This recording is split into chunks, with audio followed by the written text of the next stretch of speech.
नमस्ते सिंगरौली।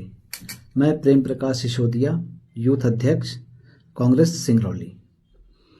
मैं आपसे अपील करना चाहता हूं कि मोरवा की आवाज़ जो विस्थापन की है ये बैढ़न मुख्यालय तक ही नहीं पहुंचती, तो आपकी आवाज़ कहीं नहीं पहुंच रही है। और बड़े दुर्भाग्य का विषय है कि इतना बड़ा विस्थापन, एशिया का सबसे बड़ा विस्थापन, और इसकी आवाज़ केवल मोरवा तक ही सीमित है। और जो एनसीएल द्वारा मुआवजा दिया जा रहा है वो बिल्कुल भी सही नहीं है।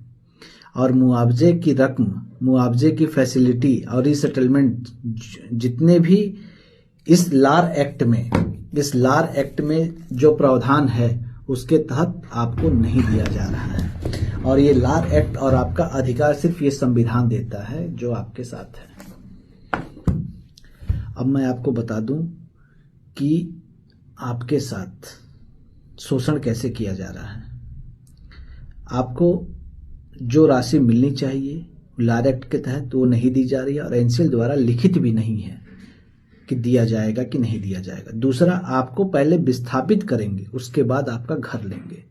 आपको विस्थापित की भी कहीं प्रक्रिया में नहीं है कि आपको कहाँ विस्थापित करेंगे। आपके आर्ट ऑफ लिविंग, आपके कल्चर कैसा रहेगा, आप जिंदगी कैसी जिएंगे, इसका भी आपको कुछ अंदाजा नहीं है।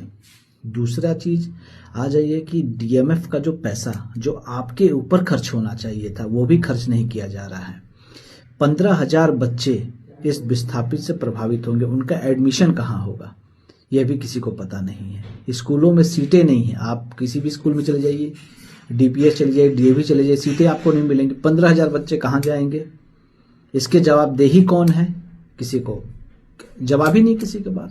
दूसरा, चलिए मेडिकल फैसिलिटी ये आपको मिलना चाहिए, ये भी आप इससे भी वंचित रहेंगे। इसके बाद अगर आप बढ़ते हैं तो आपका सबसे बड़ा हनन हो रहा है कि जो नौकरी आपको वरीयता के हिसाब से देनी चाहिए थी वो वरीयता के हिसाब से आपको नौकरी भी नहीं मिलेगी। और जो वेजेस हैं आपको, जो आपको मिलने थे वो 7,000 इन्होंने निश्चित किया, लेकिन वो 21,000 रुपये हैं महीने के, वो भी आपके साथ छीना जा रहा है। तो इस लड़ाई को मोरवा को ही लड़ना पड़ेगा और अपने अधिकार की लड़ाई लड़ेंगे। इस अधिकार की लड़ाई को आपसे कोई नहीं छीन सकता, और ये अधिकार सिर्फ आपको ये संविधान देता है कि आप अपनी लड़ाई लड़ें, क्योंकि आपका अधिकार ही यही है।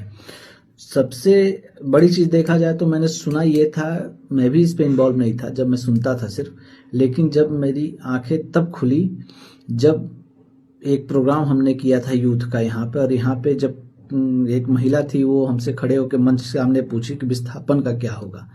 फिर मैंने अपने शीर्ष नेतृत्व से बात किया। अब हम जब दिल्ली गए, दिल्ली जाने के बाद पूरे डॉक्यूमेंट्स लेके गए, सारी बातें यहाँ की बताई। वहाँ सुप्रीम कोर्ट के कुछ वकील बैठे हुए थे, हमारे राष्ट्रीय अध्यक्ष जी थे, राष्ट्रीय प्रभारी थे। तब जाकर मेरी आंखें खुली कि नहीं, वाकई में ये गलत हो रहा है। और जितने भी मंच ने यहाँ काम किया वो ठीक है, मगर रिजल्ट क्या था? रिजल्ट कुछ नहीं मिला। और अब दिल्ली की टीम आपके साथ है।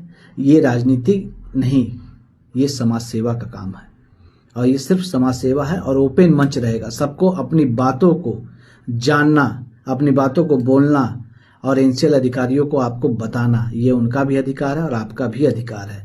तो अब आंदोलन उग्र करना होगा। इसके लिए आपको घरों से बाहर आना होगा, और मन में ये भ्रम हटा दीजिए कि आपका कोई पैसा काट लेगा। एनसीएल द्वारा तमाम ऐसे ब्रोकर घूम रहे हैं जो आपको बरगला रहे हैं, डर रहे हैं। मैंने 3 सभाएं की विस्थापन को लेके, लोगों के मन में मुझे सिर्फ एक ही चीज दिखा, वो था डर।